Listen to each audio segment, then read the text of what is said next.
Buenas tardes a todos, saludamos a todos los académicos y colegas. Hoy reinicia la Academia Nacional de Medicina las conferencias del año 2021 con este simposio sobre vacunación contra la COVID-19. Agradecemos la participación del doctor Daniel Salinas, ministro de Salud Pública, brillante conductor de un equipo multidisciplinario de personal de la salud que nos honra como médicos y como ciudadanos. La Academia Nacional de Medicina programó esta actividad para que coincidiera con el inicio de la más anhelada etapa de control de esta pandemia, la vacunación.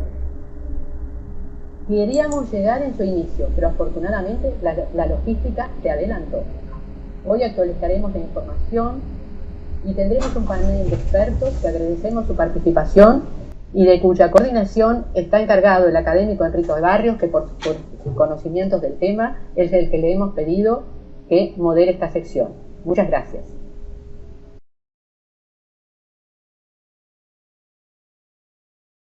Gracias, Presidenta. En primer lugar, agradezco a la Academia Nacional de Medicina que me haya concedido esta responsabilidad. Efectivamente, la Academia ha, concluido que pese a la enorme exposición que está teniendo este tema en diversos medios y con diversos enfoques, la dinámica vertiginosa que tiene la aparición de resultados de campañas de vacunación a nivel internacional con éxito variado, la aparición de resultados en el ámbito científico y detalles de distinta naturaleza justificaban largamente este simposio aún en estas condiciones y especialmente en estas condiciones. Tenemos para eso como dijo nuestra presidenta, cuatro expositores de lujo, y yo lo que voy a hacer simplemente para aclararles a la audiencia que quienes van a poder realizar preguntas, porque a ellos está dirigido en el ambiente de la Academia Nacional de Medicina, son aquellos que están en el entorno Zoom, pero la Academia ha considerado que la importancia del evento debía ser, que por la importancia del evento debía ser de difusión generalizada. Era imposible, por las limitaciones de tiempo, hacer lugar a un público de mayor escala por el tiempo que tenemos. Así que pedimos disculpas y explicamos este detalle. Después yo voy a presentar, cada expositor tendrá 15 minutos y al final habrá media hora de preguntas. Yo voy a presentar a cada uno de ellos. Muy brevemente, estamos al principio del segundo año de esta epopeya que nos ha tocado vivir a toda la humanidad. Y sí tuvo carácter épico, especialmente carácter épico fue para aquellas personas que estaban a cargo como autoridad sanitaria, De modo que la presencia del ministro, que valoramos enormemente por la complejidad de su agenda, más complicada aún por el cambio de horario en Estados Unidos. Nosotros sabemos que él tiene un evento internacional en el que participar y por consiguiente se va a tener que retirar antes por estos cambios de horario que lo han sorprendido, que nos han sorprendido a todos, pero que felizmente aún así es posible contar con su presencia. De modo que, señor ministro, doctor Salinas, le agradezco mucho nuevamente en nombre de la Academia Nacional de Medicina y le doy la palabra.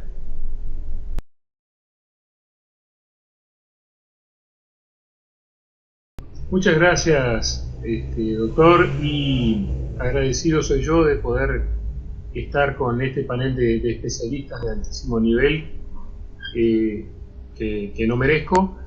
Pero bueno, lo importante de esta ocasión es un poco transmitir algunas líneas generales, un poco un raconto de la situación.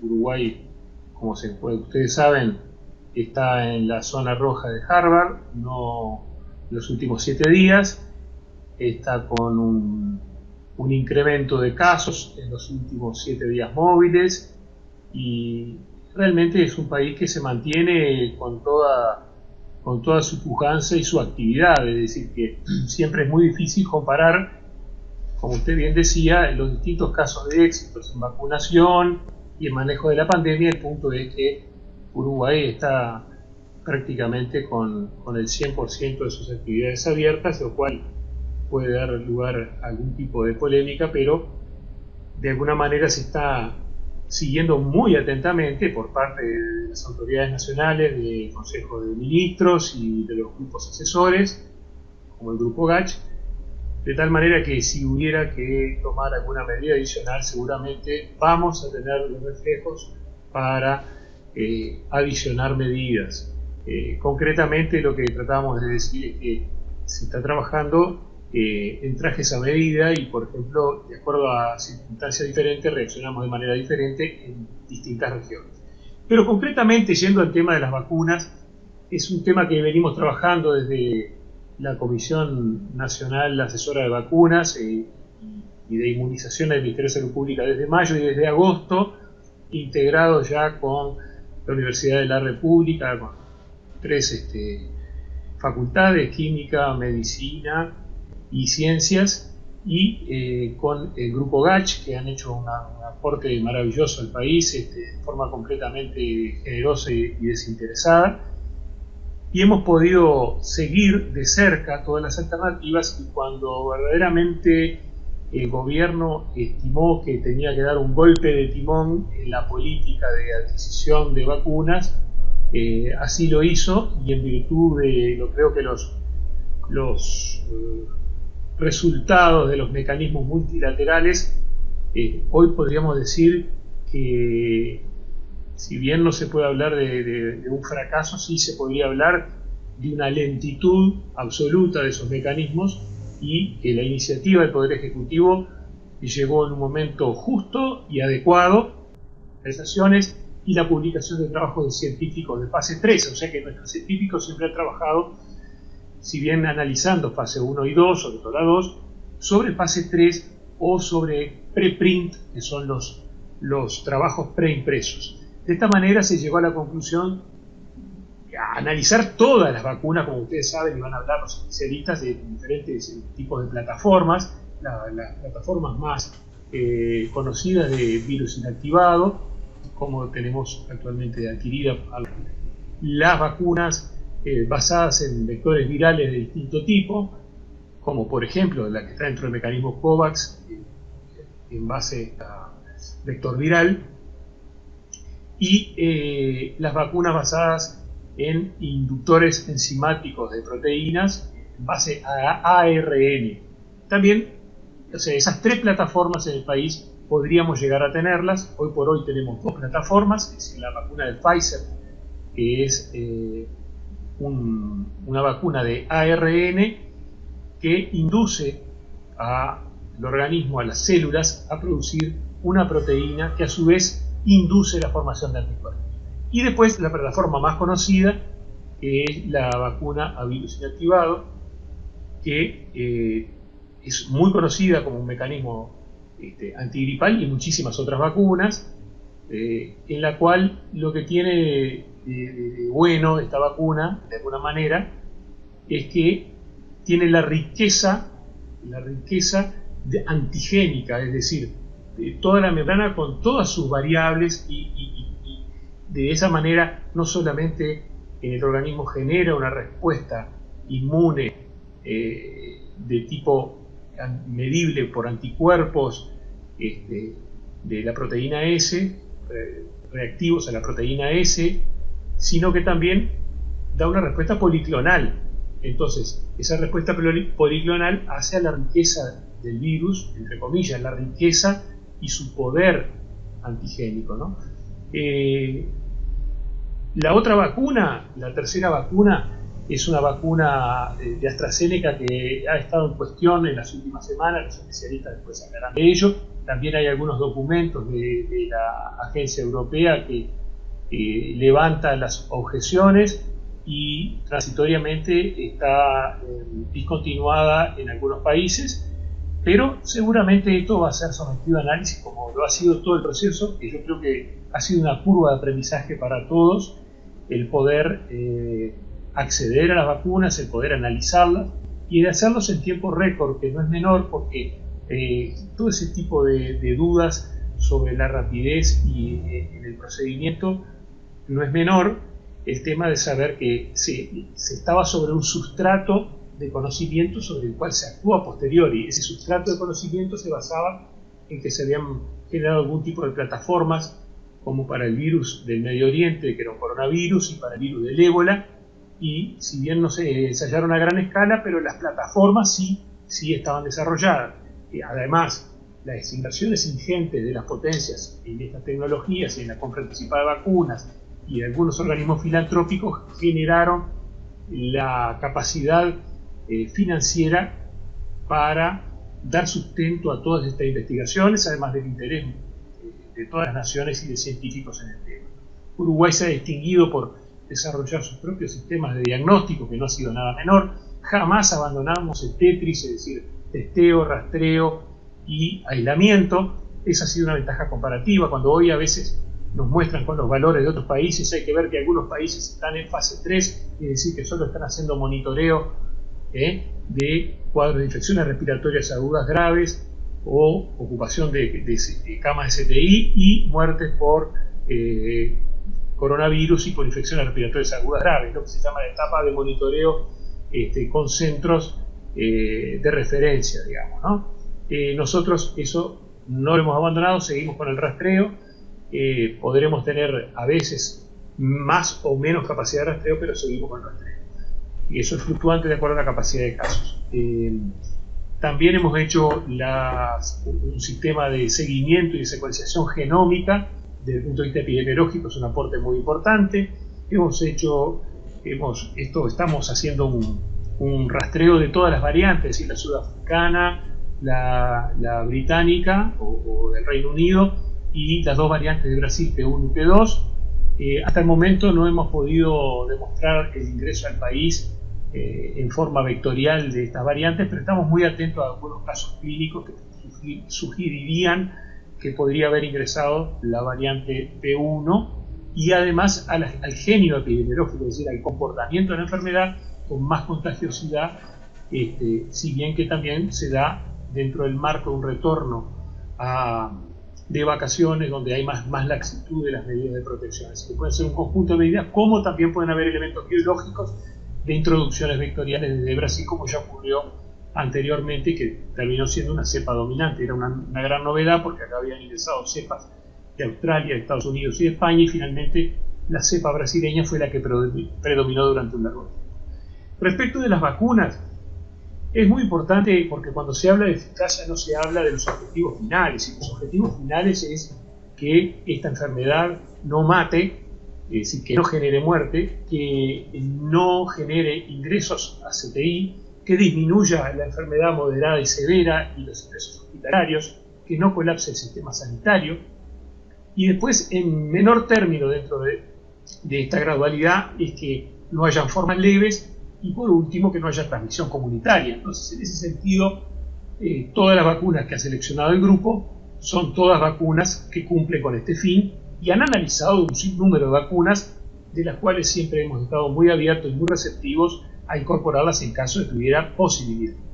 El doctor Medina hizo una presentación muy buena en el Ministerio de Salud Pública el 1 de marzo cuando hacemos el lanzamiento, y claramente nos recordaba que para formas de prevención de formas severas y para formas y para fallecimientos, la vacuna inactivada de Coronavac tenía casi un 100% de eficacia, y que en casos moderados a severos un 80%. En cambio, para formas leves, esto variaba de la literatura según el país. Turquía, Indonesia y Brasil, el más bajo había sido Brasil con un 50,4%, pero por ejemplo Turquía mostraba un 84,5% de eficacia. Esto no hace, estos estudios de eficacia que hacen la medición de anticuerpos, y en algunos casos no hay mediciones de la respuesta celular, pero en otros sí, no hace a lo que puede importar más que la efectividad, es lo que tiene que ver con los resultados a nivel sanitario.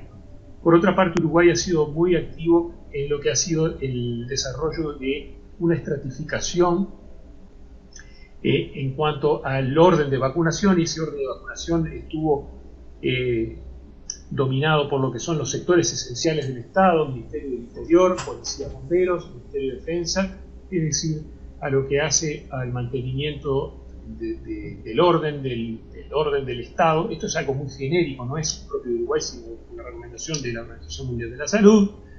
Y además priorizó el sector docente, lo cual es verdaderamente una innovación. Eso no está recomendado a nivel mundial. Acá se tomó como un punto muy fuerte para convertir a las aulas y los centros educativos en centros seguros. Bueno, por supuesto hemos tenido diversas resultados, con un 51% en el Ministerio del Interior hasta la semana pasada, 61% en sectores educativos y 71% a nivel de Fuerzas Armadas. Quiero decir que esto no tiene nada que ver con la agenda, además, porque en ese momento no teníamos problema con la agenda, porque como era tan limitado el grupo de gente, no se vincula a problemas de agenda, sino a temas, digamos, de convicción y de lo que llamábamos la responsabilidad personal y ciudadana, digamos.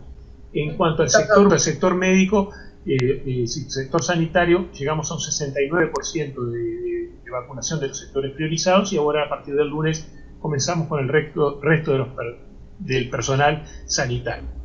Comenzamos esta semana con la vacunación de los residenciales de ancianos y vamos a culminar la semana que viene yendo a domicilio inmunizando a todos los residentes como a todo el personal que brinda servicios allí. Y a partir del lunes a los mayores de 80 años con la vacuna de Pfizer, tanto en salud como en mayores de 80 como en residenciales. Mientras que en todo el país hicimos un inicio de vacunación al principio de la semana en fronteras para reforzar ese punto débil que tiene el Uruguay, la frontera seca, mientras que a partir del jueves, viernes y sábado y toda la semana que viene se está vacunando a todo el país en la franja de 50 a 70 años. Olvidé mencionar al sector de personas privadas de libertad. Y cierro, porque creo que estoy en tiempo ya, diciendo que me retiré de mi escritorio en este momento y ya pasamos el 250.000 de vacunados. Tenemos 253.600 personas ya vacunadas con la primera dosis. Hoy va a ser un día récord de vacunación, vamos a llegar a 36.000 vacunados, faltan 8.000 dentro de los que mencioné. Si consideramos a los ya vacunados más los 8.000 que se van a vacunar de aquí a las 22 horas, estamos en un 9,3% de los mayores de 18 años del país con una primera dosis dada de vacunas, ya sea de Pfizer o de Sinovac. Y tenemos ni más ni menos que la friolera de 87.000 personas agendadas, lo cual totaliza con los inmunizados 348.000 personas ya inmunizadas y agendadas. Esto hace un 12,4% de cobertura vacunal de la población objetivo mayor de 18 años, que son 2.836.000 personas. Bueno, quiero felicitar a la Academia, quiero felicitar a la Universidad de la República, quiero felicitar a todos los técnicos, asesores nuestros del Ministerio de Salud Pública, personal funcional del Ministerio de Salud Pública, del Laboratorio de Salud Pública, de Epidemiología, por todo el esfuerzo realizado. Y felicitar a la población también por el excelente nivel de vacunación que sin ningún lugar a dudas la semana que viene nos va a catapultar a estar en los primeros lugares, pero lamentablemente tenemos que decir que hay que insistir en las medidas de protección individuales hasta por lo menos 15 días después de la segunda dosis. Entonces es importante que toda la población se siga cuidando para disminuir la transmisión comunitaria, la cantidad de pacientes convalecientes y, por tanto, la cantidad de personas aisladas fuera de la órbita laboral, y con las consecuencias que eso genera, los perjuicios que genera desde el punto de vista psicológico, como el aislamiento y demás. Solamente agradecer esto y quedar a las órdenes. Lamento tener que no participar de la mesa final, pero creo que están en más que mejores manos. Muchas gracias, señor ministro. Seguimos con nuestra lista de expositores de lujo. me complace presentar a la doctora Mónica Pujadas, que tiene un espectro interesantísimo de especialidades. Ella es pediatra, es epidemióloga, es especializada en infectología pediátrica, pero además está diplomada en vacunología, es actualmente profesora agregada de pediatría y fue profesora adjunta del Departamento de Medicina Preventiva y Social de la Facultad de Medicina de la Universidad de la República. Es miembro de la Comisión Asesora de Vacunas del Ministerio de Salud Pública y es una reconocida y destacada integrante del GACH, donde su rol ha sido muy importante en varios aspectos. Recuerdo haber estado un domingo de mañana luchando con Rivera, con Mónica, y además es consultora de OPS-OMS. Muchas gracias, Mónica, por acompañarnos.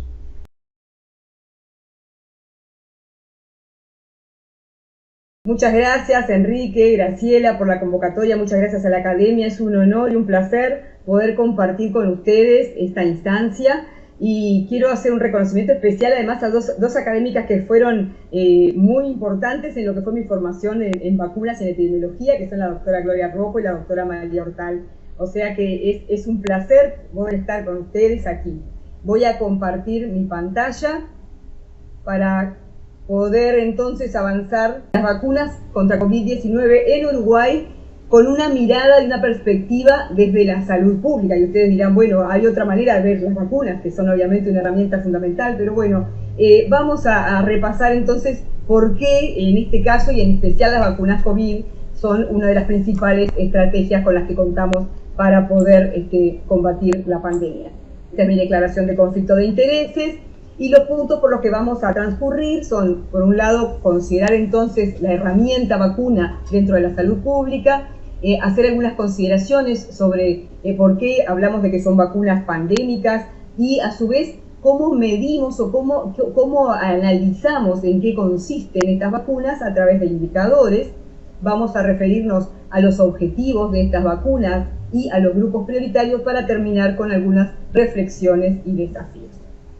Como todos sabemos, desde que se conoció la secuencia genética completa del virus SARS-CoV-2, se ha iniciado en forma récord, en velocidad récord, el desarrollo de vacunas basadas en distintas plataformas, muchas de las cuales ya vienen mostrando perfiles muy buenos de eficacia, de seguridad y actualmente también ya conocemos datos de efectividad e impacto que han ido motivando la aprobación de estas vacunas para su uso poblacional, aprobaciones de emergencia por parte de organismos internacionales y nacionales. Y como saben también, desde diciembre de 2020 se están aplicando en diferentes países a lo largo del planeta.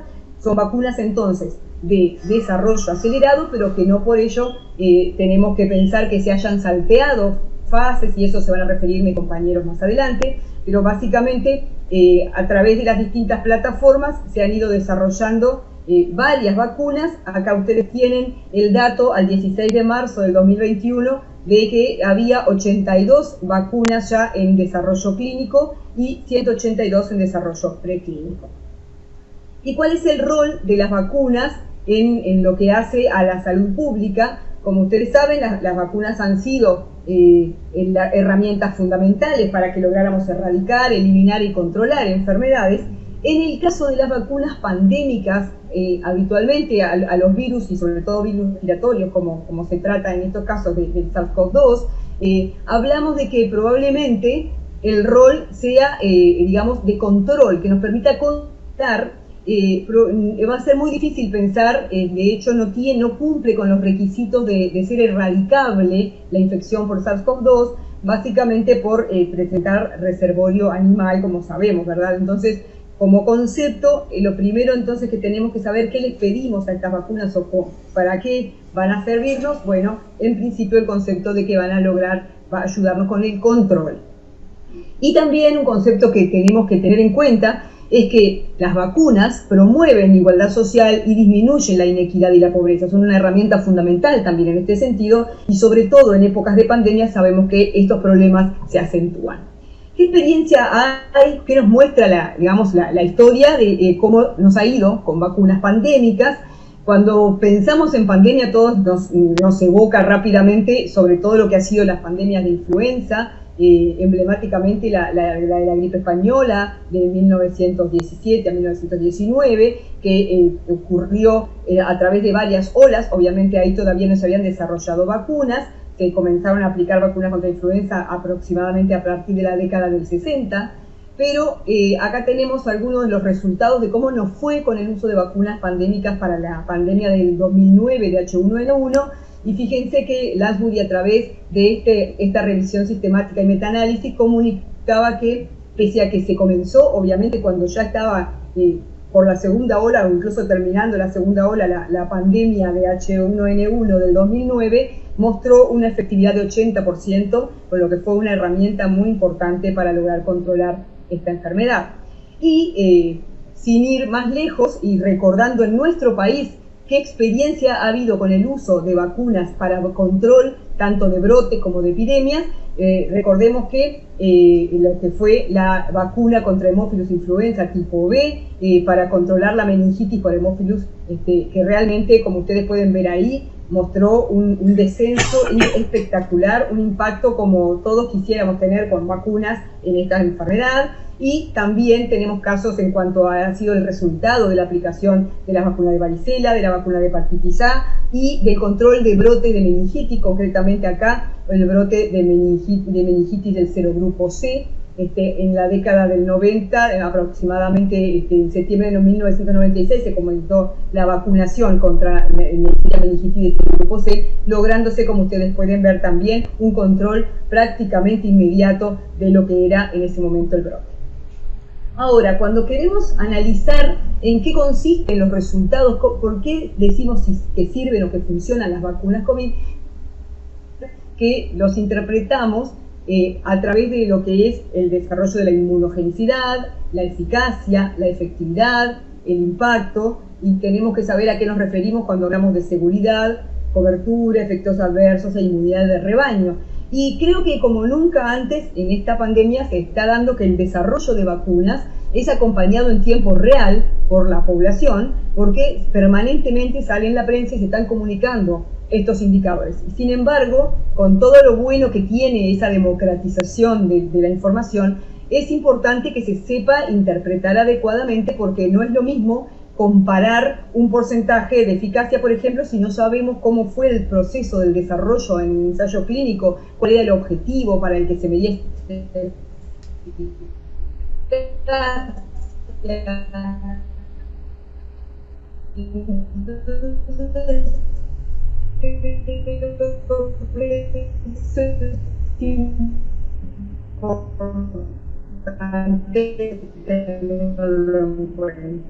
Hay problemas de la... Brevemente, inmunogenicidad sabemos que es, digamos, la respuesta cuando se comparan poblaciones vacunadas con no vacunadas y se evalúa cómo responde, ¿verdad?, a través de diferentes mediciones, ¿verdad? Entonces, en general, este tipo de indicador lo estamos midiendo en las fases iniciales y sobre todo en la fase 2. Ya cuando hablamos de eficacia, lo que hablamos, tratamos de medir si esas vacunas logran el resultado deseado, lo que van a depender mucho de cuerpo. Entonces acá, como bien decía el ministro Salinas, como objetivo el disminuir la mortalidad, por un lado, o el disminuir la carga de enfermedad, que van a ser diferentes objetivos y que se van a medir. Y recordemos que cuando hablamos de efectividad nos referimos a esos resultados, pero ya en el mundo real, donde pueden estar incidiendo otras variables, como pueden ser, por ejemplo, la respuesta de cada persona a la vacuna, o los aspectos logísticos, como el mantenimiento de la cadena de frío. O sea que ya fuera de lo que son las condiciones ideales de los ensayos clínicos, acá podemos tener que tener en cuenta otras variables. Finalmente, cuando hablamos de impacto, sabemos que lo que medimos es si hay o no un descenso, por ejemplo, en los casos de personas que deben ser internadas en un servicio de salud o en un CTI, y la seguridad es uno de los aspectos más básicos y que más se insiste en la medición, tanto durante el desarrollo de las vacunas como una vez que se empiezan a aplicar en la población, y la hacemos a través de la medición de los efectos adversos, que en ese sentido es fundamental, y más en estas vacunas de desarrollo autorizadas para lo que es su utilización de emergencia, estar muy atentos a todo lo que hace a aparición de alguna situación que pueda darse luego de una vacunación. Hay que reportarla, lo tiene que reportar tanto la población, puede hacerlo, como los equipos de salud, y una vez que se reportan, un equipo de expertos analizará si puede atribuirse o no ese efecto a la vacuna. Esto va a ser fundamental, tener una muy buena vigilancia para también generar más confianza en estas vacunas y poder mejorar las coberturas. Simplemente para compartir con ustedes algunos datos de estas variables. Acá les traigo lo que hace a los datos de inmunogenicidad para Coronavac, en este caso en los mayores de 60 años, que muestran una excelente inmunogenicidad a través de la medición de anticuerpos. También hablamos de eficacia, algo se refirió el ministro Salinas. Cuando hablamos de eficacia, recordemos que se ha medido a través de diferentes ensayos clínicos en diferentes países también, más allá de que era una plataforma común en cuanto a cómo se establecían las mediciones, y que ese famoso porcentaje de eficacia global que se comunicó de 50,38% para Coronavac de Sinovac, se refería específicamente a los resultados obtenidos en el estudio de Brasil, cuyo diseño incluyó muchísimo personal de salud con un grado de exposición diferente, digamos, mucho mayor de repente a otras poblaciones, y que incluía definiciones de caso muy amplias, y casos con muy pocos síntomas, y que cuando hablamos de eficacia para poder evitar la enfermedad que requiere internación, ya el número hoy es diferente, al 78%, y un número aún mayor de eficacia de casi 100% cuando se habla de la prevención de casos fatales o severos y fatales. Simplemente como para tener en cuenta entonces a qué nos referimos cuando medimos eficacia. Acá tienen otros datos dentro de estos indicadores, como son los datos de seguridad de Pfizer-BioNTech reportados, y también de efectividad, que luego mis colegas se van a referir mucho más extensamente, pero simplemente para que sepamos por qué se sigue insistiendo en que son vacunas seguras. En este caso ya Pfizer está mostrando datos de efectividad, o sea, en el mundo real, y seguridad también en el mundo real, con un muy número de eventos reportados como adversos. ¿Cuáles son los objetivos de las vacunas contra COVID-19? Ustedes saben que las vacunas pueden tener distintos objetivos. Una puede estar destinada a la protección individual del viajero, o a control de brotes, o a la protección en un grupo de riesgo. Sin embargo, dentro de estos objetivos que son comunes a otras vacunas, las vacunas COVID destacan porque además de los objetivos de reducción de la mortalidad y la morbilidad, tienen el inédito objetivo de mitigar el impacto social y socioeconómico negativo debido a lo que ha sido la aparición y la transmisión del SARS-CoV-2 en la comunidad. 3 minutos, doctora. A partir de la definición de esos grupos objetivos es que se estiman también cuáles son los riesgos de adquirir la infección, de presentar enfermedad más severa, de transmitir más la infección o de impacto social negativo, y eso va cuando se hace la priorización de la vacunación. Simplemente siguiendo lo que son las indicaciones de la OMS en los mapas para priorizar las vacunas en un contexto que sabemos delimitado a digamos, accesibilidad, se toman en cuenta entonces esos objetivos que decimos, y así lo tomó el Ministerio de Salud para elaborar el plan de campaña. Y dentro de esos grupos quisiera hacer estamos en la Academia Nacional de Medicina, y quisiera hacer una salvedad de por qué insistimos tanto en la necesidad de la vacunación del personal de salud.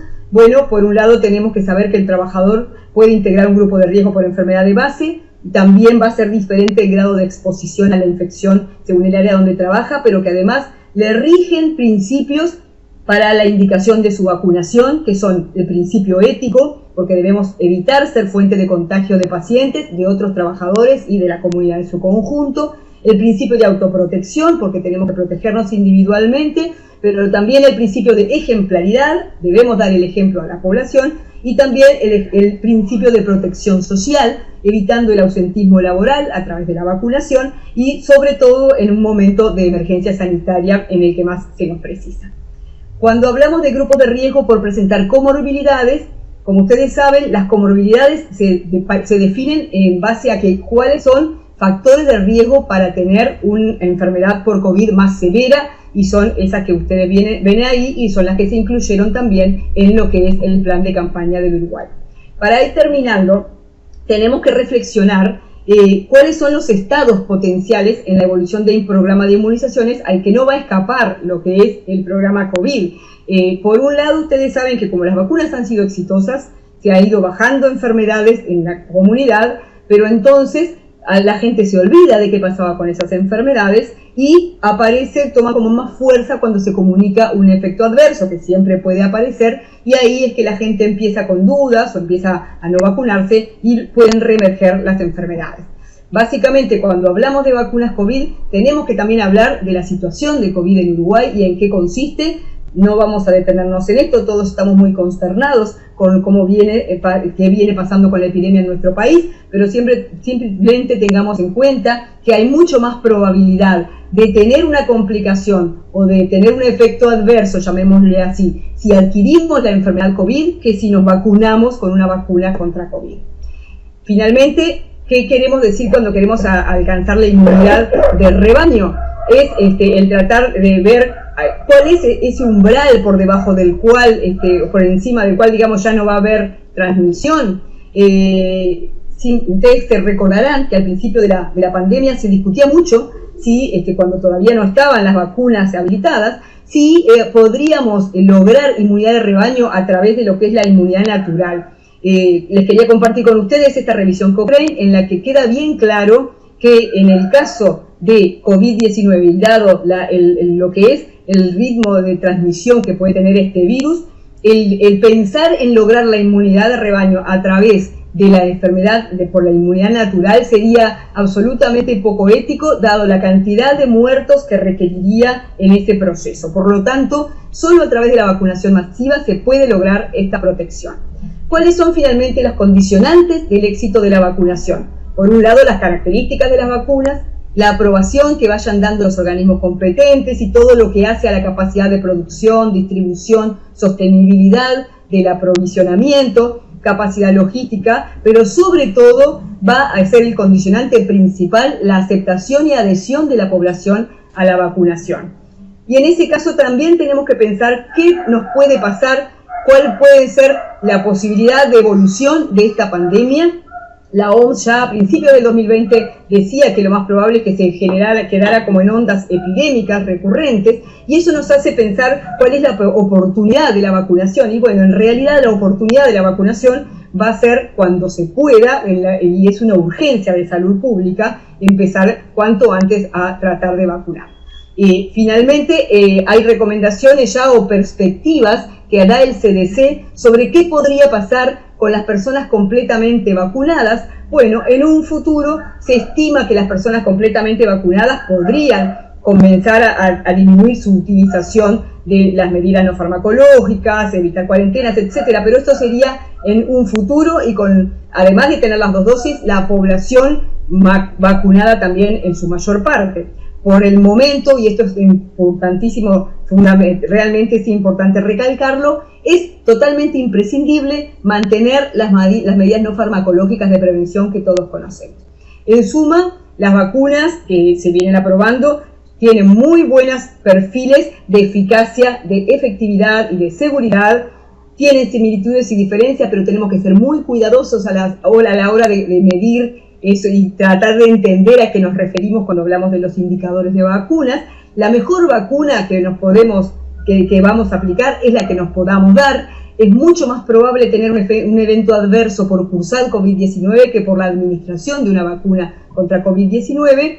Es una urgencia de salud pública y recordemos que aún en el mejor escenario deberán mantenerse las medidas no farmacológicas de prevención, que tenemos que trabajar todos juntos en lo que es una estricta vigilancia y monitoreo de qué pasa una vez aplicadas estas vacunas y de qué pasa con la pandemia, pero que va a ser fundamental que logremos la adhesión de la población, porque de eso va a depender la evolución de la pandemia. Muchas gracias y quedo dispuesta para las preguntas. Muchas gracias, Mónica. Te mandamos un aplauso vía virtual. no podemos aplaudirte como quisiéramos. Paso a presentar al siguiente expositor, el doctor Medina. Es médico infectólogo, tiene un PhD, un doctorado en ciencias médicas, es profesor director de la Cátedra de Enfermedades Infecciosas de la Facultad de Medicina de la Universidad de la República y es investigador activo del Sistema Nacional de Investigadores. Muchas gracias, Julio.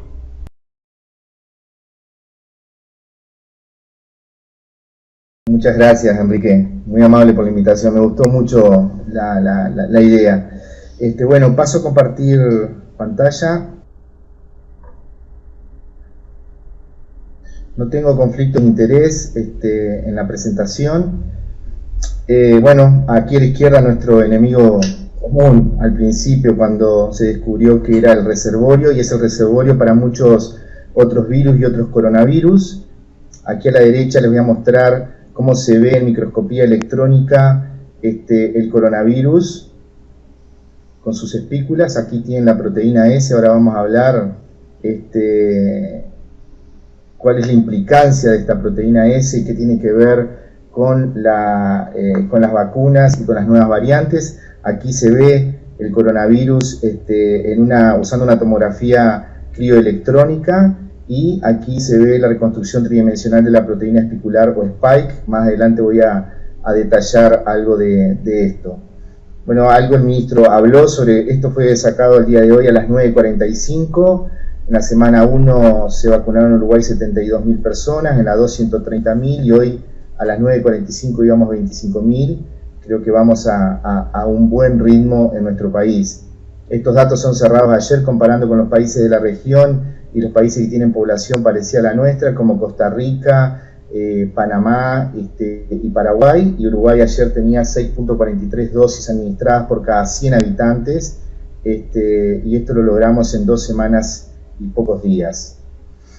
El desarrollo de las vacunas ha sido impresionante. 310 vacunas candidatas, de las cuales hay 13 aprobadas. Las plataformas son todas las que están ahí, ya algo va a hablar luego Chavaigolti. Estas son las vacunas aprobadas, 12, la 13ª no está puesta aquí. Estas son la cantidad de países que aprobaron la administración de esta vacuna. Hay 74 que aprobaron AstraZeneca, 72 Pfizer. Bueno, ahí tienen la cantidad de países que han aprobado y están usando esta vacuna. En cuanto a Sinovac, hay 17 países que la han aprobado, ahí tienen la lista. Y hasta el 11 de marzo ya iban casi 16 millones de dosis administradas de Coronavac en el mundo. Ahora hay más. Y lo que se adelantaba el ministro y Mónica es cuál es el objetivo de las vacunas. Esta es la escala propuesta de la progresión de la enfermedad COVID-19 por la OMS, que va desde no infectado con un puntaje de 0, y enfermedad leve y ambulatorio, el paciente, ahí tienen estos puntajes, enfermedad moderada y hospitalizado tienen este score, y luego enfermedad severa y hospitalizado, que va requiriendo distintos niveles de oxígeno y de sostén de vasopresores y hasta el fallecimiento. Entonces, lo que claramente queremos que las vacunas hagan, por lo menos, es de enfermedad moderada, severa y muerte, que esto lo logren controlar en cuanto a la enfermedad. Si además logran evitar la infección sintomática o la infección asintomática, mucho mejor, ¿no? Pero claramente, por lo menos queremos que esto no ocurra en las personas y que las vacunas sean eficaces ahí. Esto es una tomografía de un COVID leve. Ven, los pulmones están totalmente normales, y esto es un COVID grave. Ustedes ven ahí las lesiones bilaterales intensas. Esta placa y esta tomografía computarizada son cortesía de los doctores Nini y Rodríguez del CTI del Hospital Español. Es un paciente uruguayo. Ustedes vean la destrucción pulmonar que quedan en estos pacientes, y esto que parece hígado no es otra cosa que el pulmón hepatizado de un paciente fallecido. El Hospital Español está haciendo necropsias y están haciendo un proyecto de investigación además bien interesante para aprender lo que está pasando con los pacientes fallecidos, y en el análisis microscópico se evidenció un daño alveolar difuso y microtrombosis. O sea que claramente lo que queremos de las vacunas es que estas cosas no sucedan y evitarlas.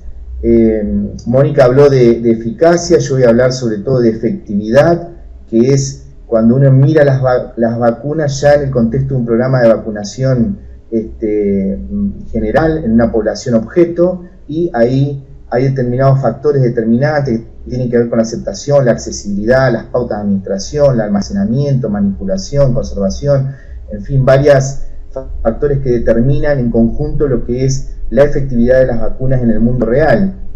Solo como resumen de lo que ya habló Mónica, la eficacia global, ustedes ven aquí, para prevenir hospitalización para esas 5 vacunas que están a la izquierda, la eficacia global es muy alta, de 80% a 100%, y para COVID severo prácticamente todas las vacunas logran un porcentaje muy grande de eficacia, como ven ahí, muchas cercanas al 100%, y estos son los datos de fase 3 de todas las vacunas. Ahora, ¿qué pasa en el mundo real cuando ya se está vacunando masivamente? Estos 4 estudios son, vamos a hablar de efectividad ahora, estos 4 estudios fueron realizados en Israel, y son todos con Pfizer, y aquí tienen el estudio, qué población incluyó a la izquierda, si prevenía nuevas infecciones, la hospitalización y enfermedad grave y la mortalidad. Ustedes ven aquí en una población de 3.4 millones de pacientes analizados, disminuye las nuevas infecciones en 49% a los 21 días post primera dosis, en mayores de 60 años, en el caso de la vacuna de Pfizer. También disminuyen las hospitalizaciones, como ven ahí, a un 36% ya a las 3 semanas de la primera dosis. O sea que el impacto de la vacuna se ve ya incluso con la primera dosis. Este otro trabajo ya tiene 500.000 sujetos enrolados, y ven ahí también la disminución de las nuevas infecciones en el 51%, ya desde el día 13 a 24, con una P significativa al día 28. O sea que estos estudios lo que están dejando en claro son cómo se logra una efectividad muy importante ya de la vacuna a las 3 semanas. Eso no quiere decir que los pacientes estén completamente vacunados y inmunizados, por algo necesitamos 2 dosis y necesitamos 2 semanas después de la segunda dosis, ¿no? Esto ya es con más de 500.000 de sujetos, y infecciones confirmadas por PCR, ven ahí la disminución también con la segunda dosis del 92% aquí, y de hospitalización ustedes ven a los 7 días con la segunda dosis una disminución del 87%.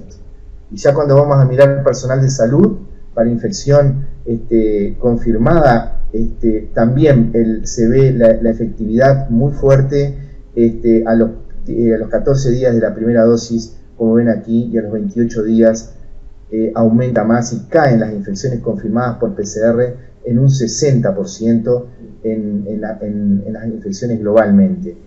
Esos 4 estudios eran de Israel, estos otros 4 son 3 británicos con Pfizer, de Basileu es con AstraZeneca también y Pfizer, y este es norteamericano con Pfizer y con Moderna. Ustedes saben que los dos son con vacunas de ARN, la misma estructura, aquí tienen el tipo de estudio, las nuevas infecciones, hospitalización grave y enfermedad.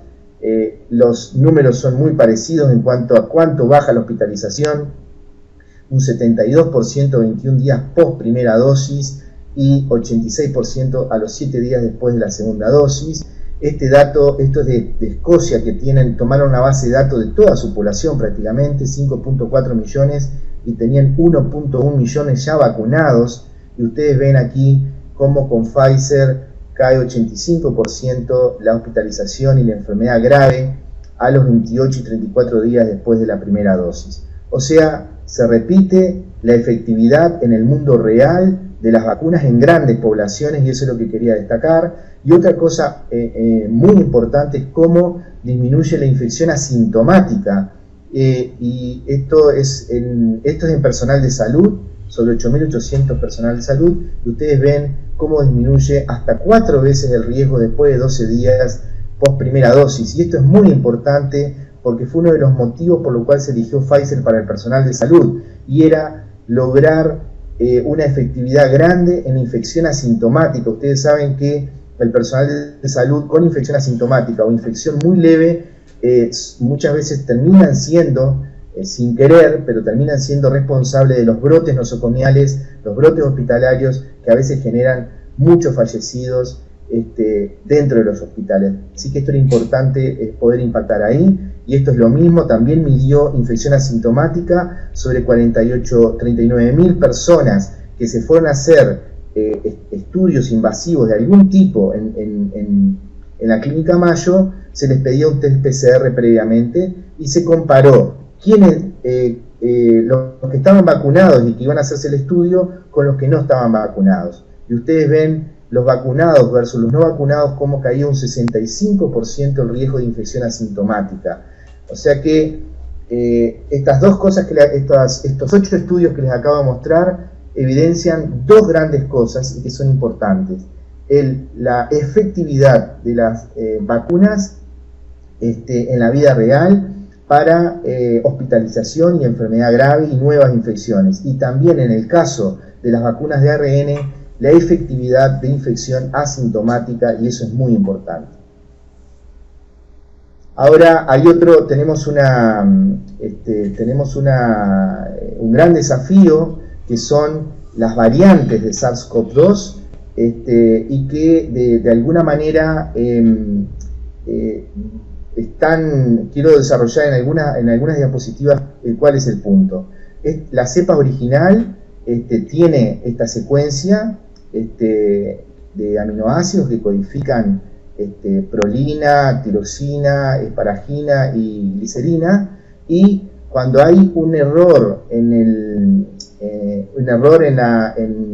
la replicación del ARN, se genera una variante. Y ustedes ven aquí cómo esta adenina es sustituida por este uracilo que están aquí, y esto termina codificando un nuevo aminoácido, una tirosina, y termina generando finalmente una proteína Spike, que fue la que les mostré hoy, y que es la proteína que es la responsable de ensamblarse para entrar a las células humanas. Termina generando una nueva variante con una proteína espicular o proteína S diferente. Esta que ustedes ven aquí a la izquierda es la de la variante británica, y esta que ven a la derecha es de la variante sudafricana, con estas mutaciones que están ahí. Y ahora van a entender de repente algunas cosas. Aquí tienen las 4 variantes más importantes que se llaman VOC y que ahora les voy a comentar. Esta es la variante británica, esta es la variante británica que además agregó esta mutación. Esta es la variante sudafricana, y la P1 es la variante brasileña de Manaus, y que es la que nosotros tenemos, pensamos que ya debe haberse introducido en nuestro país, y que estamos esperando para terminar de confirmarlo. 3 minutos, doctor Medina. Bien, gracias. Esta P1 tiene estas 9 deleciones, y es importante esto porque el consorcio de secuenciación genómica que se formó entre el Ministerio de Salud Pública, el Instituto Pasteur, UDELAR y la Regional Norte, están buscando con un test de PCR rápido estas deleciones para identificar de las muestras cuáles pueden ser variantes que cuáles pueden ser coronavirus que tengan esta variante P1, para luego secuenciarlas. La usan como un screening, digamos, ¿no? Aquí tienen las variantes de interés y variantes de riesgo, o VOC. Esta es la definición de la Organización Mundial de la Salud. Las VOC, que son esas 4, se definen así de riesgo porque tienen un aumento de la transmisibilidad o generan un cambio perjudicial en la epidemiología del COVID-19, un aumento de la virulencia o cambio de la presentación clínica, o disminución de la eficacia de las medidas sociales y de salud pública o de los métodos diagnósticos de las vacunas y de tratamientos disponibles. Si tienen alguna de estas cosas, se llaman, le han denominado VOC, que son, esto es muy largo, no lo voy a explicar ahora, va a quedar en la presentación, pero se evalúa, esto lo ha hecho Reino Unido, que es el que más ha secuenciado, todos estos indicadores que están aquí, que tienen que ver con riesgos y un marco de evaluación de riesgo. Cuando hay la transmisibilidad parece mayor que la del virus tipo salvaje, o el cuadro clínico es más grave o mayor mortalidad, evidencia de infección frecuente en humanos con infección previa conocida con una variante del virus anterior, o sea, reinfecciones, evidencia de fallas frecuentes de la vacuna o evidencia de fracaso terapéutico. Cuando caen en el marco de evaluación de riesgo, terminan llamándose VOC. Aquí tienen todas las VOC desarrolladas, aquí están las que ha descrito el Reino Unido, las 2 VOC que les mostré hoy y otras que se llaman VUI. En Estados Unidos hay varias VOI, pero no hay VOC, las VOC de riesgo, aunque ellos dicen que tienen una ahora. Y aquí tenemos en Brasil la variante P1 o VOC y la P2 que sí ya se identificó en Uruguay hace unos meses. Y esta es la que nos tiene preocupado porque tiene más capacidad de transmisión. También tenemos la sudafricana, la variante, la B1351, que es muy importante. Estas nuevas variantes, que tienen aquí las 4 VOC representadas y que tienen estas mutaciones a la izquierda, tienen estas características, que las tienen tildadas aquí: mayor eficacia de la adherencia de células humanas, mayor eficacia de producción de proteína S, etc. Evasión del reconocimiento por anticuerpos específicos, y esto es lo que nos preocupa porque pueden saltearse algo la protección de las vacunas. Aquí tienen las 4 variantes otra vez, las VOC. Lo que quiero mostrar rápidamente es que la variante británica tiene un aumento del riesgo de muerte, y ustedes aquí ven cómo la sobrevida baja cuando las infecciones son por esta variante de VOC. Y la P1, que es la que nosotros tenemos miedo, ya se ha aislado, está presente en 17 de 27 estados de Brasil. Aquí tienen todos los estados comprometidos. Por supuesto, Manaos es el que ha tenido más casos, pero ya en todo Brasil prácticamente se ha diseminado. Esta última tabla muestra las distintas vacunas, las 4 VOC que les acabo de marcar, y esto que les quiero marcar: la P1 brasileña disminuye de 2.6 a 6.7 veces la neutralización por anticuerpos para Pfizer, y en caso de CoronaVac in vitro baja 6 veces la neutralización por anticuerpos. Finalmente, lo que decía Mónica, mientras no tengamos una inmunización más generalizada y lo vayamos logrando la inmunidad colectiva, estas son lo que ha propuesto el CDC norteamericano. Si dos familias están todos vacunados, uno podría reunirse con esas 2 familias sin necesidad de máscara ni distanciamiento. Si usted tiene una familia todos vacunados y otro grupo, pero que son de bajos riesgos de enfermar gravemente, se podría reunir sin máscara y sin distanciamiento, porque se supone que estos vacunados no van a ser transmisibles porque ellos están vacunados sobre todo con ARN, ¿no? Y después tienen otros escenarios. Todos los demás escenarios van con medidas de prevención, de uso de máscara, distancia, higiene y espacios ventilados. O sea que estos serían los únicos escenarios en que uno podría estar un poco más distendido. Finalmente, las conclusiones: las vacunas de ARN y de virus inactivado como CoronaVac cumplen el objetivo de prevenir enfermedades graves, hospitalización y muerte. La vacunación con una vacuna de ARN se asocia con una franca reducción de la infección asintomática por SARS-CoV-2. La eficacia y efectividad de las vacunas son parámetros, y esto es importante, todos esos trabajos que les mostré están siendo evaluados bajo medidas no farmacológicas, o sea, son en países donde incluso, como pasa en Israel, estaban en su tercer encierro, confinamiento, uso de máscaras y distanciamiento social. Por lo tanto, persiste la pregunta de si va a haber o no alguna variabilidad de esta efectividad cuando la situación cambie, y por supuesto, ¿qué puede pasar con el advenimiento de las nuevas variantes o VOC? Las nuevas variantes de riesgo. El surgimiento de estas nuevas variantes es un fenómeno propio del ciclo viral que debe analizarse con minuciosidad a fin de obtener datos precisos que determinen su rol en la evolución de la pandemia. Al momento existen 4 variantes de riesgo, ¿sí?, que representan un potencial reto en el control de la pandemia a nivel global, y para nosotros la que más nos importa por la cercanía es la P1. Hay 2 mutaciones clave, que son estas 2, la 510I y la 484K, que suponen un desafío porque son las que dan un rol de infecciosidad y de evasión de la respuesta inmune mediada por anticuerpos, sobre todo por esta. Y la inmunidad celular jugaría un rol importante en la inmunidad a largo plazo. La variante P1 genera una disminución de entre 2,6 y 6,7 veces a la neutralización por los anticuerpos para Pfizer y de 6 veces para CoronaVac. Este impacto todavía no lo sabemos, cómo va a impactar frente a la efectividad de las vacunas para infección leve y asintomáticos. Todos pensamos, y la evidencia está mostrando, que las vacunas siguen siendo eficaces para enfermedad moderada y grave, y hospitalización y muerte. O sea que esto hay que tenerlo, hay que monitorizarlo de cerca, pero no hay que generar pánico, ¿no? Bueno, este es el equipo de la Cátedra de Enfermedades Infecciosas, una foto sacada desde el piso 19 del Hospital de Clínicas. Muchas gracias. Muchas gracias, Julio. Muy interesante. Pasamos a nuestro último expositor, que es el doctor Alejandro Chavalgoiti. El doctor Alejandro Chavalgoiti es profesor director del Departamento de Desarrollo Biotecnológico del Instituto de Higiene. Él es químico de formación, pero después tiene una impresionante carrera que culmina con nada menos que con un doctorado en Cambridge, justamente sobre el tema vacunas. Es nivel 3 del Sistema Nacional de Investigadores, de manera que nos complace muchísimo tenerlo. Adelante, Alejandro, muchas gracias.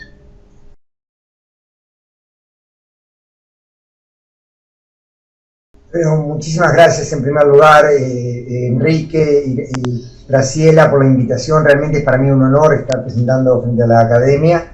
Y bueno, y la verdad que las presentaciones previas de mis compañeros han sido excelentes, y yo voy a tratar de cubrir algunas cosas que han ido ellos tomando como puntas. Titulé mi presentación lo que han sido las luces y sombras del desarrollo acelerado de estas vacunas, porque obviamente todas estas vacunas han tenido un seguimiento en todo el proceso de desarrollo y aplicación, como realmente no tenemos ninguna historia previa, y por tanto los comentarios en cada una de las etapas de desarrollo de las vacunas y de las aplicaciones han sido enormes, transmitidos por todos los medios informativos mundial, y realmente, como decimos siempre, se están haciendo un seguimiento de las mismas en tiempo real. Y eso parte de esto, que es una situación realmente inédita, que ya mis compañeros mencionaron. En menos de un año, o sea, la pandemia se declaró en marzo del año pasado, el virus se detectó por primera vez en diciembre del 2019, o sea que realmente en menos de un año se diseñaron, desarrollaron, evaluaron clínicamente y comenzaron a producirse más de media docena de vacunas, a esta altura más de una docena de vacunas que tienen efectividad comprobada contra el virus. Realmente no existe precedente en la historia de la humanidad de algo de este estilo. Y lo primero que es importante destacar que lo que hizo esto posible, esto no surgió de la nada, esto no es generación espontánea, sino que es el resultado de una serie de factores que confluyeron en este momento particular de la historia de la medicina y de la ciencia mundial para hacer esto posible. En primer lugar, la existencia de capacidades científicas y soluciones tecnológicas que estaban previamente desarrollados. Buena parte del conocimiento que tenemos sobre los coronavirus venían del conocimiento que se había desarrollado con el coronavirus que amenazó con volverse pandemia, que era el SARS-CoV-1, y sobre el cual realmente nos permitió aprender mucho sobre la inmunidad contra estos coronavirus. No lo suficiente, como vamos a ver, pero que de todas maneras nos permitió avanzar. Y además soluciones tecnológicas que venían siendo desarrolladas y que permitieron realmente su aplicación inmediata. La más conocida, la de más renombre mundial, es esta historia del ARN mensajero. O sea, el ARN mensajero pasó de ser una cosa de jerga de los científicos en los laboratorios para pasar a ser realmente un tema de conocimiento, y donde todo el mundo, en todas partes, se habla del famoso ARN mensajero. Entonces, realmente hay que entender que esto es una tecnología que es por primera vez aplicada en forma masiva a la vacunación, pero es una tecnología que venía siendo desarrollada en los laboratorios, no para aplicación en vacunas, sino con otras aplicaciones de origen, como pasa siempre en estas historias, aplicaciones de soluciones tecnológicas que se inventan para dar problemas a problemas científicos básicos. Rápidamente, cuando sean las condicionantes, pueden pasar a dar lugar a aplicaciones con resultados impactantes en la medicina. Entonces, estas soluciones tecnológicas han venido trabajándose durante muchos tiempos.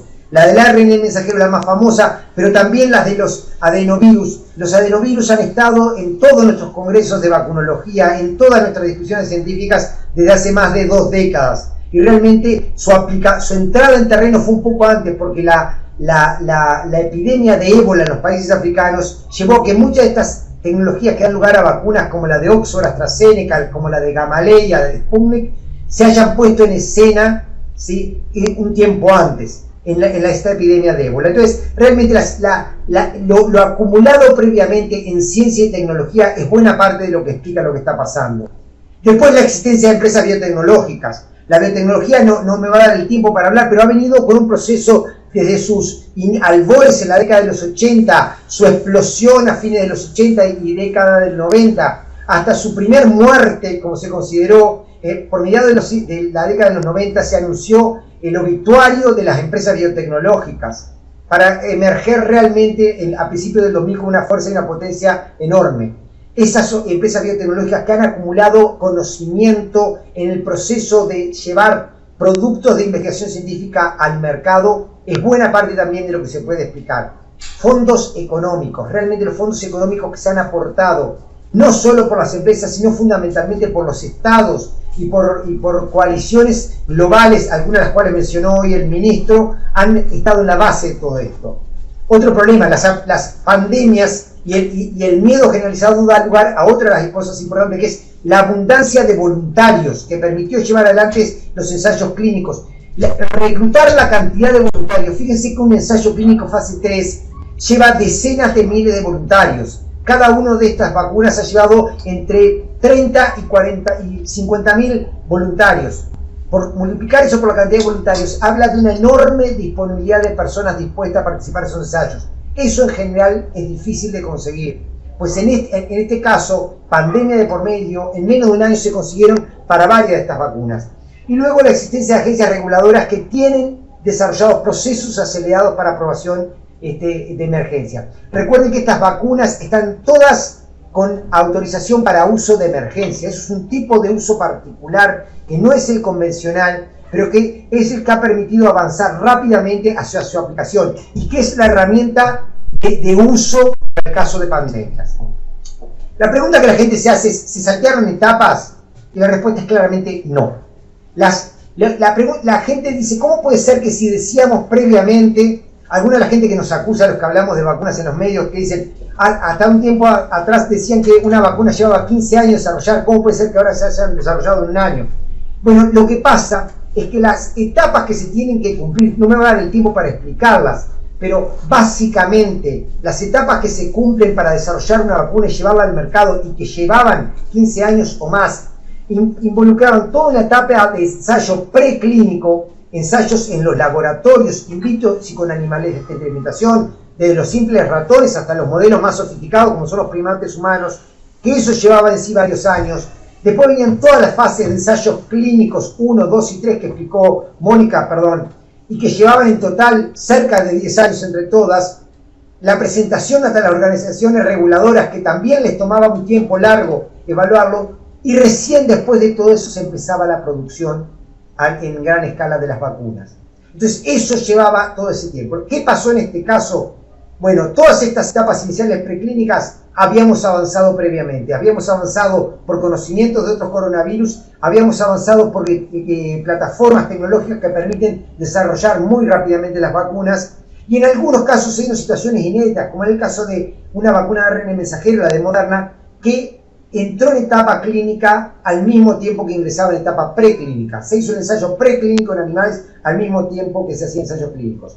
Y después lo que pasó es que las etapas clínicas se fueron superponiendo. ¿Qué quiere decir? Que apenas los ensayos, los resultados de un ensayo, por ejemplo, de fase 1, daba valores positivos, se empezaba a reclutar para el fase 2 y se comenzaba el fase 2. Y lo mismo con el fase 3.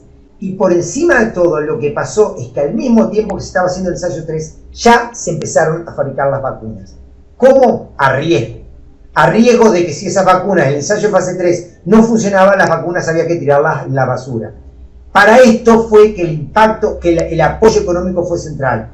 Todos hemos escuchado hablar de que muchos países precompraron las vacunas. Bueno, esa precompra de vacuna fue, en definitiva, lo que hacía era compartir el riesgo entre las empresas y los estados y muchos organismos filantrópicos que apoyaron con dinero para que se pudieran empezar a fabricar. De manera que al otro día que la primera vacuna Pfizer fue aceptada por la FDA, menos de un mes después ya se estaban administrando vacunas. Entonces, también esto funcionó, el tema de que la FDA, que normalmente le llevaba años, llevó a menos de un mes en algunos casos la aprobación. Entonces, esto explica por qué pudimos reducir en más de una década la definición, el desarrollo de una vacuna. En todo esto hubo, como yo decía, organizaciones importantísimas. Esta es una de las más importantes, que se creó en un foro económico, pero con apoyos de estados, del Banco Mundial, de la OMS, de la Bill y Melinda Gates, y que tiene como lema esto: crear un mundo en el cual las epidemias no sean más una amenaza para la humanidad. La otra pregunta que la gente se hace: ¿son seguras? Bueno, esto es un panorama al día de hoy de dónde se están aplicando las vacunas, qué cantidad de vacunas se están aplicando. Y yo digo, frente a la respuesta ¿son seguras? Hay una cosa que es clara. Al día de hoy hay más de 400 millones de dosis de vacunas aprobadas. En un proceso en el cual estamos haciendo un seguimiento en tiempo real. Digo siempre yo que vacunamos a alguien en Indochina y le sale un grano o tose raro, y al otro día en todos los portales de noticias del mundo sale que una persona en Indochina tosió o le salió un grano por la vacuna. O sea, no hay vacunas que estén más bajo la lupa que estas. Y tenemos 400 millones de dosis aplicadas al día de hoy a lo largo de estos meses, desde diciembre hasta ahora. Yo creo que realmente eso es un reaseguro a la seguridad de estas vacunas. ¿Eso quiere decir que no va a pasar nada? No. Lo vamos a ir evolucionando, por eso es tan importante lo que decía Mónica sobre el seguimiento de farmacovigilancia de las vacunas. Pero lo que sí tenemos claro es que están siendo escudriñadas como ningún otro fármaco en la historia moderna, y que la cantidad de dosis que se están aplicando son un reaseguro en sí mismo de la seguridad de estas vacunas.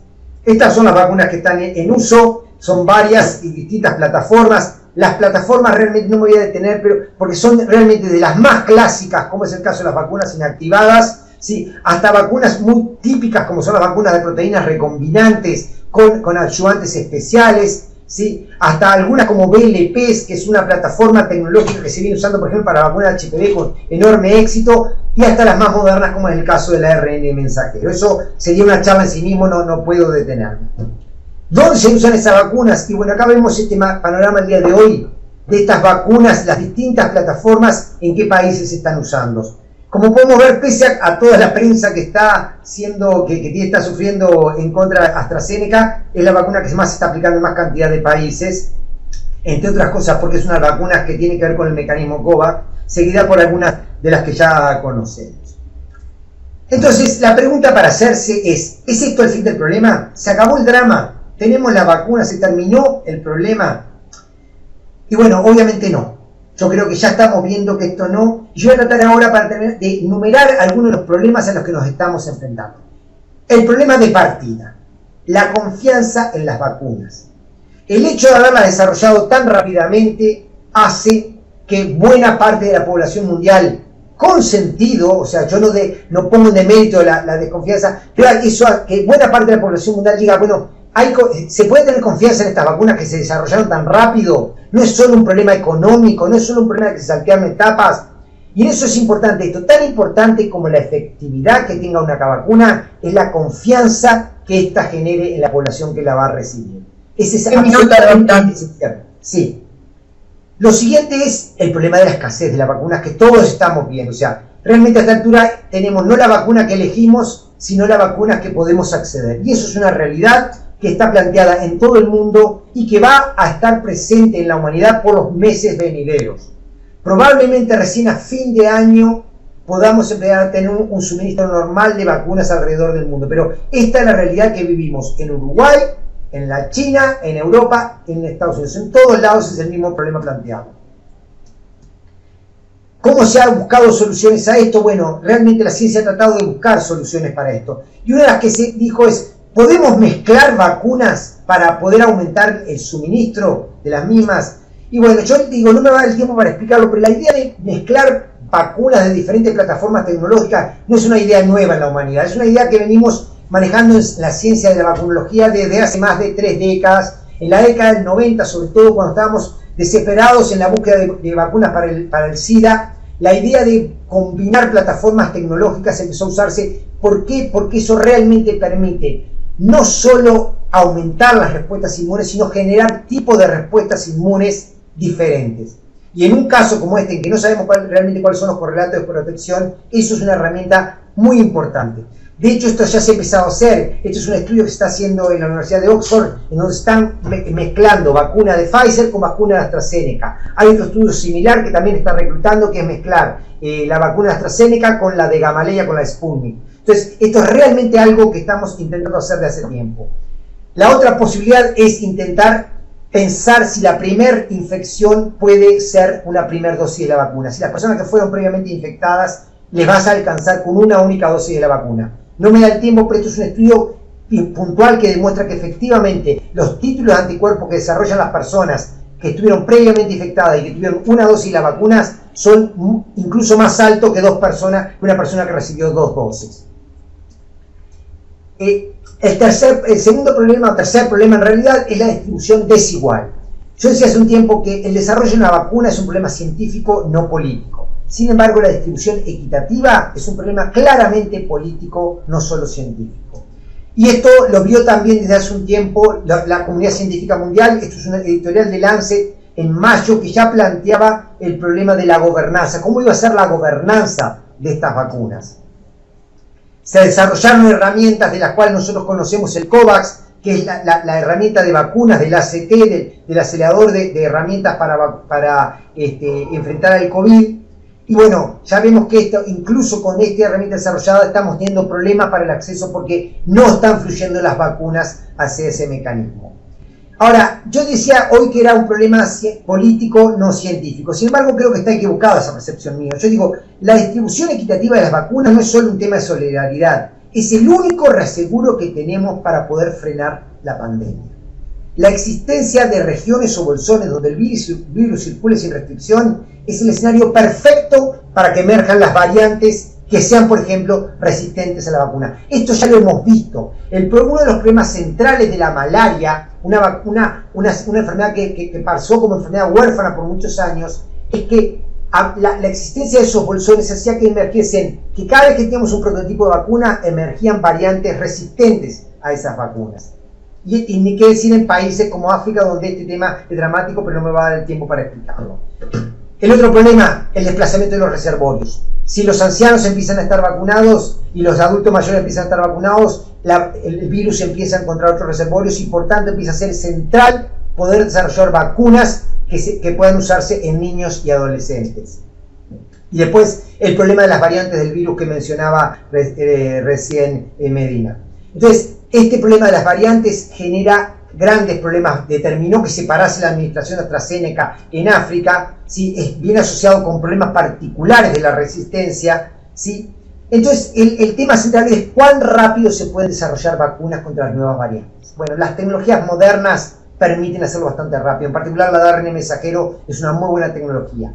Que no importa, que no es necesariamente, pues yo capaz que todos ustedes escucharon que Pfizer ya está pensando la posibilidad de vacunar una tercera dosis para prevenir variantes.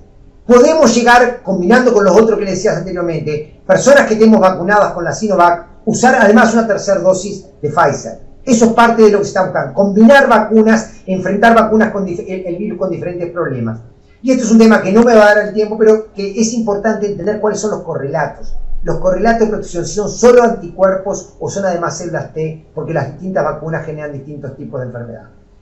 Esto es una cosa que decía hoy Medina, que es, ¿qué pasa con la circulación de variantes contra las cuales nuestra vacuna tiene menor impacto si tenemos las variantes circulando en el contexto de una población vacunada?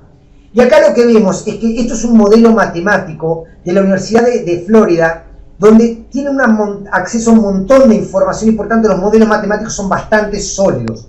Y acá muestra que si tenemos la población vacunada, la cepa estándar contra la cual fue generada la vacuna va a descender dramáticamente. Pero también van a ir descendiendo las variantes contra las cuales la vacuna es menos efectiva. Eso, ¿sí? Siempre y cuando, esto es lo que estábamos viendo en la actualidad, mientras no había vacunación. Cuando tenemos vacunación empieza a descender y también descienden las variantes, siempre y cuando mantengamos la medida de restricciones sanitarias. Miren qué pasa con el modelo si tenemos la población vacunada con la estándar y empieza a circular una variante contra la cual algo funciona pero es menos efectiva y relajamos la media sanitaria. Las variantes se disparan. O sea que realmente Es imposible pensar en el contexto actual de vacunas hechas contra determinadas cepas y la aparición constante de nuevas variantes que podamos relajar las medidas sanitarias. El último problema que está es el tema de las reinfecciones post-vacunación. ¿Podemos vacunar infectados? Bueno, acá hay un trabajo que acaba de salir en estos días que demuestra que vieron que siempre decimos que vamos a demorar la revacunación, la vacunación de gente que ya estuvo infectada, porque la infección genera una ventana de 3 a 6 meses de protección. Bueno, este trabajo que acaba de salir con 4 millones de personas evaluadas en Dinamarca dice que en población mayor de 65 años la infección genera una inmunidad bastante más corta en el tiempo. O sea que probablemente tengamos que pensar revisitar el tema de cuánto tiempo dejamos antes que las personas infectadas se vacunen. El futuro, la pregunta es, ¿esto fue una tormenta perfecta? ¿Esto pasó una vez y no va a volver a pasar más en la humanidad? Me quedan 2 slides y termino, disculpen que haberme pasado. Bueno, el mundo se va a enfrentar a nuevas epidemias. Los reservorios de murciélagos, como mostraba hoy Medina, son reservorios de un montón de virus más, ¿sí? Y en ese sentido, la imagen más clara es que el mercado mundial de vacunas pasó de ser un mercado en el cual era muchísimo más chico que el resto de los fármacos a ser uno de los mercados principales. La predicción para el 2025 es que el mercado de vacunas va a ser uno de los principales mercados en el mundo de fármacos. Por tanto, eso lleva a un tema que quiero dejarlo simplemente planteado. ¿Debemos sí considerar o no la producción nacional de vacunas y biológicos de importancia estratégica? ¿Es esto una quimera o realmente es una cosa que Uruguay tiene que pensar? Yo digo, tiene que pensarlo y pensar por sí o por no desde 2 ópticas. Desde la dimensión ética, por un tema de salud pública, de acceso a todos los medicamentos, y desde la dimensión económica, por lo que acabo de decir, que realmente es un mercado enorme. Termino por acá y disculpen que me haya pasado. Muchas gracias, Alejandro. Todos han sido de brillante calidad, todas las exposiciones. Realmente ha sido una jornada espléndida. No he recibido ninguna adelantada, ninguna pregunta. De modo que mientras espero, si hay algún académico que desee enviar una pregunta, yo voy a abrir fuego con una. Bueno. Evidentemente hay una carrera de largo plazo aquí que surge de la necesidad bastante notoria de tener que vacunar en el futuro, así como se vacuna contra la gripe reiteradamente, digamos. Entonces, muchas de los fundamentos han sido ya expresados por ustedes, pero ¿cuál sería la mejor estrategia para diseñar en términos de escoger primero y ejecutar después la selección y la adquisición de vacunas pensando en el año que viene, en el sentido de que, por ejemplo, algunos países ya han hecho la reserva, ¿no? Me pregunto yo, ¿es el momento de hacerlo? ¿Hay que esperar? Algunos fundamentos ya han sido expresados, pero me gustaría escuchar su opinión. Ustedes dirán, todavía no hemos vacunado en esta fase y ya nos está preguntando por el año que viene, pero es que yo ya lo veo venir a esto y es una inquietud que tengo. Gracias. A ver, para José me parece. Sí, Julio. Para ti la pregunta. Bueno, a ver, honestamente en lo personal creo que sí, que no hay ninguna duda. Si yo tuviera que definir cuál es la mejor vacuna, digo, sin lugar a duda la mejor vacuna es la que está por venir. Porque a medida que más conocemos, vamos a ir desarrollando mejores vacunas y como además vamos a tener que ir combinando vacunas porque las variantes van a existir. El otro punto es, este coronavirus llegó para quedarse. No es posible pensar la erradicación. Lo que vamos a pensar es el control de la enfermedad. Si eso va a llevar a vacunar una vez por año como la gripe o no, todavía no tenemos los elementos. Pero lo que sí es claro que vamos a tener que seguir vacunando y lo que sí también es claro que la existencia de diferentes plataformas tecnológicas nos obliga, creo, como país a estar ya mismo negociando ese futuro. Creo que sí, sin lugar a duda. Sí, Enrique, si me permites, yo quería, reafirmando lo que dice Alejandro, sobre todo eso, pensar cuál es el devenir que nos espera con la pandemia, ¿verdad? Y con esta infección. Y realmente hoy hablábamos, el objetivo de estas vacunas probablemente sea el control. No es una enfermedad que pueda ser erradicable. Ya hace un tiempo viene hablando la OMS de que vamos a tener que aprender a convivir con este virus. Por tanto, si bien nosotros tenemos la ventaja de que podemos ir aprendiendo de qué pasa con los otros países que nos están precediendo en el transcurso de la pandemia, sin duda parecería que hay que avanzar a la previsión de que vamos a tener que vacunar en el próximo año. Muchas gracias. Julio, ¿tú quieres acotar algo? No, estoy totalmente de acuerdo con José y con Mónica. No, solamente quería preguntarle a Mónica a ver qué opinaba sobre la vacunación en niños. Muchas gracias, Graciela. Eso es bien importante, ese punto, porque ustedes saben que hay información muy reciente al respecto. Básicamente, en los estudios iniciales y en lo que vienen siendo las aprobaciones de estas vacunas, por el momento están, las aprobaciones están siendo dadas para mayores de 16 años en general, para lo que es, por ejemplo, la vacuna Pfizer-BioNTech, para 18 la que es CoronaVac de Sinovac. Sin embargo, y por otra parte, sabemos bien que los niños, en contra de lo que se pensaba inicialmente cuando recién empezó la pandemia, de que podrían ser similares a la infección de influenza altamente contagiadores, después se vio que siempre estaban al final de las cadenas de transmisión, que habitualmente tenían una enfermedad más leve, menos probabilidad de contagio y de complicarse, pero esto va cambiando en la medida en que las poblaciones van, generando inmunidad, hay menos susceptibles, se va desplazando la enfermedad. Eso pasa con muchas otras infecciones. Es natural que se vaya desplazando hacia edades menores, eso lo venimos viendo en el análisis también de la situación epidemiológica en Uruguay, y por tanto, recientemente el profesor Stanley Plotkin, que es uno de nuestros maestros en vacunología, y también la Academia Americana de Pediatría, tomando, esa propuesta, estima que sería una estrategia a considerar la vacunación a menores de 18 años, de manera de lograr alcanzar lo que es más rápido la inmunidad de rebaño, y estimando, en el caso de Estados Unidos, que ellos estiman que más de un 30% de la población no va a vacunarse por distintas razones. Entonces, si bien, para dejarlo bien claro, en nuestro país, en la campaña actual, las vacunas están destinadas a personas de 18 años y más, o sea, no están incluidos los niños. En un futuro vamos a estar teniendo novedades al respecto y es una propuesta a considerar. Además de eso, se vienen desarrollando en varios ensayos clínicos de muchas plataformas, entre ellas Moderna, Pfizer, también CanSino y también Sinopharm, vienen desarrollando ensayos clínicos que incluyen niños, incluso que incluyen lactantes. O sea que hay un gran desafío por delante, y aprovecho ahí también a decir que fue recientemente reportado la presencia en un recién nacido de anticuerpos de una mamá vacunada. O sea que ahí también se abre toda una gama de posibilidades, y hay alta chance de que, como pasó con influenza, que inicialmente era una vacuna que se daba a adultos y que luego se fue, recomendando para primero la franja de lactantes de 6 meses a niños de 2 años y luego se fue ampliando, probablemente pase algo así con coronavirus, con las vacunas COVID. Muchas gracias, Mónica. ¿Alguna otra pregunta?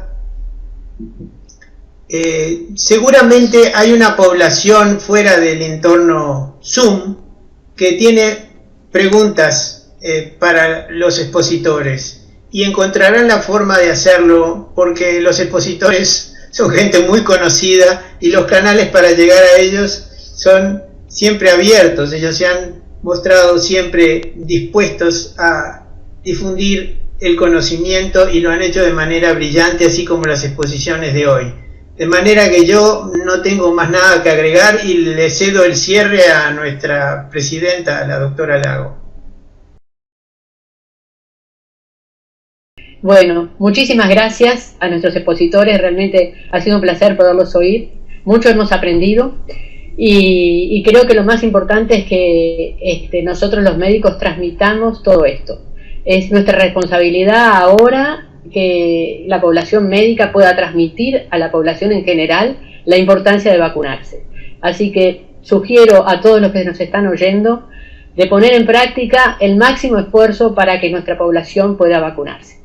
Es así que nosotros incluso la Academia va a sacar un nuevo comunicado ayudando a esto que es tan importante para nosotros. Bueno, Enrique, muchas gracias, tú sos el moderador y el que conocías más el tema, Así que muchas gracias por darme la palabra a mí para cerrar y muchas gracias a los expositores, que ha sido un placer oír. Muchas gracias a todos.